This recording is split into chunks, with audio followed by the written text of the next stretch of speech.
Hello students, अगर आप लोग बीए फर्स्ट सेमेस्टर में हैं और इंग्लिश लिटरेचर पढ़ रहे हैं तो आज का ये वीडियो आपके लिए बहुत इंपॉर्टेंट है, क्योंकि आज की वीडियो में मैं लेकर आ गई हूँ बीए फर्स्ट सेमेस्टर के इंग्लिश लिटरेचर का very important long question answer. यहाँ पर जो क्वेश्चन मैं आपको बताने वाली हूँ ये हर साल सेक्शन सी में लॉन्ग क्वेश्चन में आपके इंग्लिश के पेपर में पूछता है। तो लॉन्ग क्वेश्चन का आंसर आप किस तरीके से लिखेंगे पूरा डिटेल में आपको बताऊंगी। और ये जो क्वेश्चन है आपके एग्जाम के लिए वेरी मोस्ट इम्पोर्टेंट है। क्वेश्चन आपका है write a note on Addison as an essayist, कि जोसेफ एडिशन पर एक नोट लिखो एज एन एसेइस्ट यानी निबंधकार के रूप में। जोसेफ एडिशन जो थे ये एक राइटर थे, इंग्लिश राइटर थे, तो बहुत ही इम्पोर्टेंट राइटर हैं आपके सिलेबस में ये। और इनका एक एस्से भी आप लोगों को पढ़ना है, सर रॉजर एटचर्च, जो आप लोगों को पढ़ा चुकी हूँ। और देखिए सेक्शन सी में ऐसा ही क्वेश्चन आप लोगों से पूछता है। जो मॉडल पेपर की वीडियो हमने आपके एग्जाम 2026-27 के लिए अपलोड की है उसमें भी देखेंगे कि ये क्वेश्चन लॉन्ग में ही रखा गया है, क्योंकि ये बहुत इंपॉर्टेंट क्वेश्चन है और ये दो तरीके से आपके एग्जाम में पूछ सकता है।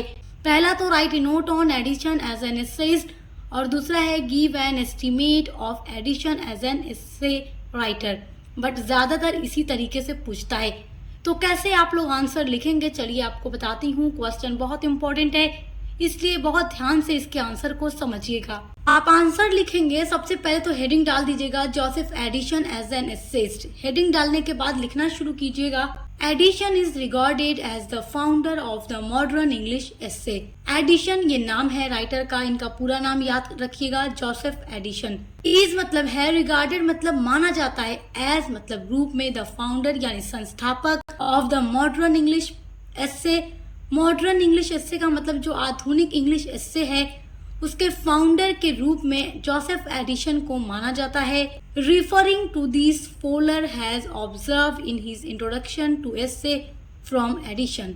रिफरिंग मतलब होता है चर्चा करते हुए, टू दिस फाउलर इस फाउलर का जिक्र करते हुए या इस फाउलर की चर्चा करते हुए, हैज ऑब्जर्व देखा जाता है, इन हिज इंट्रोडक्शन उनके परिचय में, टू एस्से फ्रॉम एडिशन उनके एस्से से उनके परिचय में देखा जाता है। तो क्या देखा जाता है देखिए, noble English prose and even noble English essay had been written long before addition.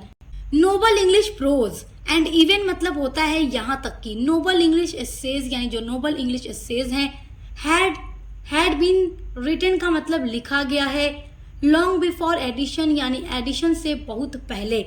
तो जोसेफ एडिशन एक राइटर थे, इनके बहुत पहले जब ये लिखते थे, इनके कई सालों पहले, इनसे बहुत पहले noble English prose and noble English essays को लिखा गया है। यानी जोसेफ एडिशन को देखिए मॉडर्न इंग्लिश एस्से का फाउंडर माना जाता है, लेकिन इनसे पहले भी noble English prose and essays लिखा गया है। But we are justified in regarding Edition and his friend Steele as the founder of the modern English prose. But लेकिन we are justified, हम ये justify कर सकते हैं, यानी ये हम उचित तरीके से कह सकते हैं in regarding Edition and his friend Steele। देखिए एडिशन एंड स्टील ये दोनों ही इंग्लिश के बहुत ही फेमस एसेइस्ट थे, राइटर थे, और ये दोनों बेस्ट फ्रेंड भी थे, यानी बहुत अच्छे दोस्त थे। तो जहाँ भी आपको जोसेफ एडिशन का नाम मिलेगा वहाँ स्टील का भी नाम मिलेगा, क्योंकि ये दोनों ही इंग्लिश प्रोज के फाउंडर माने जाते हैं।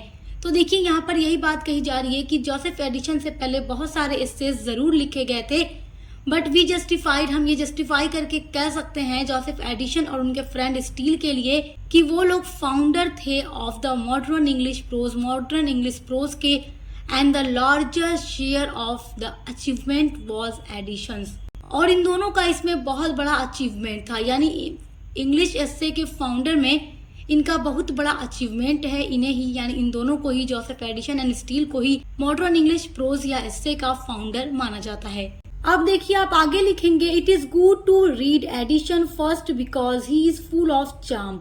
It is good to read ये पढ़ने में मतलब ये पढ़ने में काफी अच्छा होता है, Addison first because he is full of charm. तो जोसेफ एडिशन के जो एस्सेज होते हैं वो पढ़ने में काफी अच्छे होते हैं, बिकॉज क्योंकि ही इज फुल ऑफ चार्म वह भरे हुए होते हैं चार्म से, यानी आकर्षक, चार्म मतलब आकर्षक, बिकॉज क्योंकि we soon come to feel, we soon यानी हम जल्दी ही, कम टू फील महसूस करने लगते हैं, एन अफेक्शन तो हम जल्दी अफेक्शन फॉर द साइलेंट, हम जल्दी अफेक्शन यानी इनके एसेस को जब हम पढ़ते हैं तो हमें उन बहुत जल्दी अफेक्शन फील होने लगती है, यानी मन को मोह लेने वाला होता है, स्नेह होता है जिसमें हम ये फील करने लगते हैं।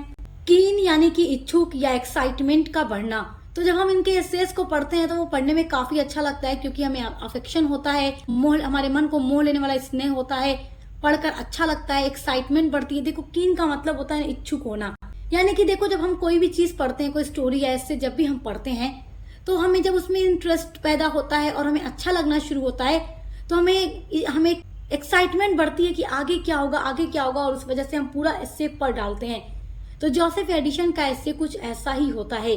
Kindly spectator of men. देखो स्पेक्टेटर मतलब काइंडली स्पेक्टेटर ऑफ मेन मतलब होता है पुरुषों के दयालु दर्शक। Because he brings back to us vividly the vanished life of the early 18th century. अच्छा देखिए, अभी मैंने आप लोगों को बताया है कि जब जोसेफ एडिशन का ऐसे हम पढ़ते हैं तो हमें काफी ज्यादा एक्साइटमेंट होती है, अच्छा फील होता है और एक्साइटमेंट बढ़ती है कि आगे क्या होगा, जिसकी वजह से हम पूरा ऐसे पढ़ते हैं और हमें पढ़कर काफी अच्छा फील होता है। बिकॉज क्योंकि ही ब्रिंग्स, ही मतलब यहाँ पर ही किसके लिए कहा जाए, जोसेफ एडिशन के लिए। ब्रिंग्स वापस लाते हैं, ब्रिंग्स मतलब लाते हैं, बैक मतलब वापस। बिकॉज ही ब्रिंग्स बैक, वो वापस लाते हैं, टू अस, अस मतलब हमें, vividly the vanished life. Vanished मतलब होता है लुप्त हो गया या गायब हो गया, लाइफ मतलब जीवन, यानी हमारी जो लाइफ वैनिश्ड हो जाती है, गायब हो जाती है। जैसे बहुत लोग कहते हैं ना कि मेरी लाइफ ही समझ लो गायब हो गई, मैं तो बस ऐसे ही जी रही हूँ या ऐसे ही जी रहा हूँ, बस जी रहा हूँ, तो उनकी लाइफ वैनिश्ड हो जाती है। तो उनकी वैनिश्ड लाइफ को वापस लेकर आते हैं of the early 18th century. अच्छा देखिए 18th सेंचुरी में उन्होंने इतना अच्छा एसेज लिखा कि उसे पढ़कर ऐसा लगता है कि हमारा जो लाइफ गायब हो चुकी है, हमारा जो जीवन गायब हो चुका है, वो हम फिर से वापस पा लेते हैं। हमारे लाइफ में प्यार, स्नेह, ये सारी चीजें वापस आ जाती हैं। हमें पढ़कर इतना अच्छा लगता है, मतलब इनके एसेस को पढ़ लो तो ऐसा लगता है कि जो लाइफ हमारी वैनिश्ड हो गई है वो फिर से जी उठी है और हमें जीने की एक इच्छा मिल जाती है। और ये सारे एसेज उन्होंने कब लिखे, 18th सेंचुरी में, अर्ली 18th सेंचुरी में। Because he created in Sir Roger de Coverley one of the most delightful character in the whole range of English literature। क्योंकि इन्होंने क्रिएट किया, बनाया इन sir Roger de Coverley one of the most important character. तो देखो sir Roger eight church एक इनका एस्से है जो आपके सिलेबस में दिया गया है, पढ़ना है आप लोगों को, और उसकी समरी हम पढ़ा चुके हैं, तो समरी आपने नहीं पढ़ी तो पढ़ लीजिएगा। ये जो कैरेक्टर है, एक कैरेक्टर इन्होंने क्रिएट किया है, इमेजिनेशन कैरेक्टर है, जिनका यूज ये लोग अपने एसेज में करते थे, चाहे जोसेफ एडिशन हो या स्टील हो।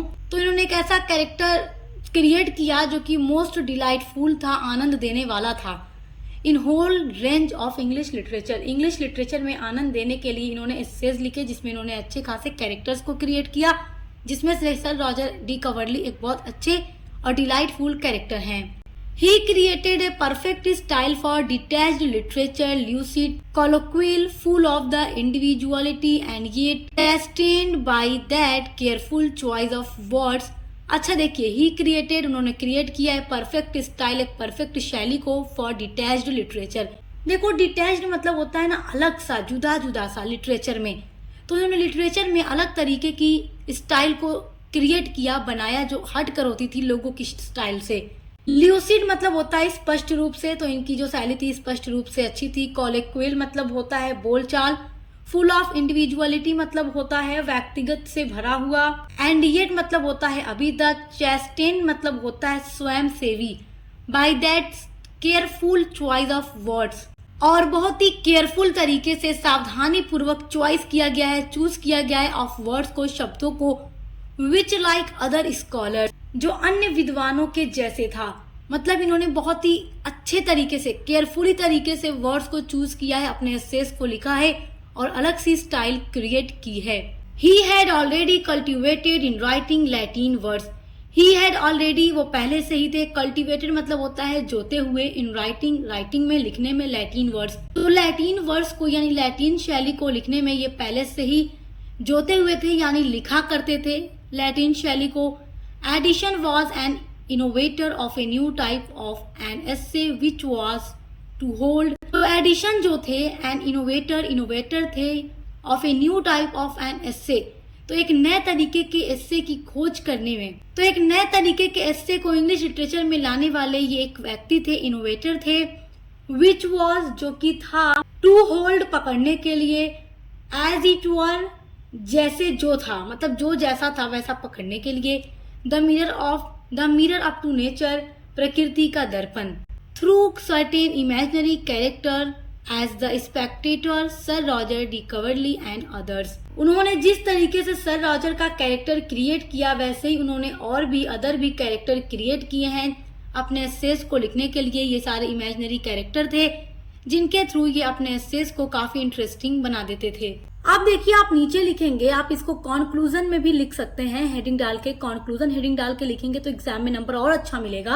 आप लिखेंगे as an essayist Addison is urban, cheerful, charming and well mannered to degree which has scarcely been surpassed in the history of words। तो एज एन एसेइस्ट, एक एसेइस्ट के रूप में एडिशन इज अर्बन, देखो urban मतलब होता है शिष्ट, चीयरफुल मतलब होता है हंसमुख, तो एक एसेइस्ट के रूप में जोसेफ एडिशन काफी ज्यादा अर्बन और चीयरफुल थे, चार्मिंग थे, चार्मिंग का मतलब होता है आकर्षक थे, एंड वेल मैनर्ड और वेल मैनर्ड थे, to degree which has scarcely been surpassed in the history of words, और स्कैरली मतलब होता है शायद ही, यानी कि उनके एस्से के जो भी वर्ड्स थे वो हिस्ट्री में बहुत ज्यादा आगे बढ़ चुके हैं। उनके जो भी वर्ड्स थे जिनका यूज करके वो अपने एस्सेस को लिखते थे और जो इनके एस्सेस हैं वो बहुत ही ज्यादा आगे बढ़ चुके हैं। तो इसी तरीके से आपसे एग्जाम में क्वेश्चन पूछेगा कि write a note on Joseph Addison as an essayist, तो आपको बिल्कुल इसी तरीके से अपना आंसर लिख देना है, आपको पूरा का पूरा नंबर मिल जाएगा। और इसी तरीके से आपके एग्जाम में अदर जितने भी क्वेश्चन पूछे जाएंगे उन पर भी हम लगातार वीडियोस लेकर आ रहे हैं, शॉर्ट के लिए अलग, लॉन्ग के लिए अलग, हर एक सब्जेक्ट के लिए। तो विजिट करके अच्छे से तैयारी करते रहिए। को करिकुलर का भी पूरा का पूरा मॉडल पेपर हमने अपलोड कर दिया है, तो अच्छे से तैयारी करते रहिए। Best of luck. हम मिलते हैं अगली वीडियो के साथ।